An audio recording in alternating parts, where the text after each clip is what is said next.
the activity on the double displacement reaction and particularly a precipitate reaction. Before the reaction, both are colorless. Okay.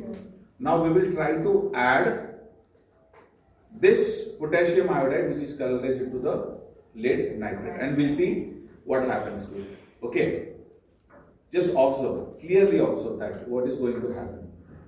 Okay.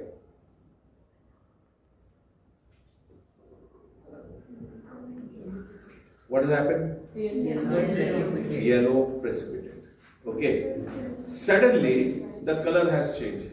Okay. Color has changed. And the yellow color precipitate is formed. And this reaction is called as precipitation reaction. Now what product must be formed?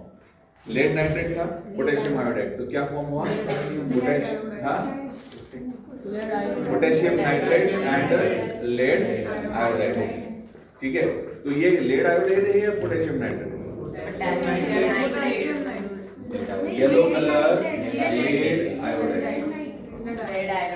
Lead iodide. Yellow color lead iodide. Got it?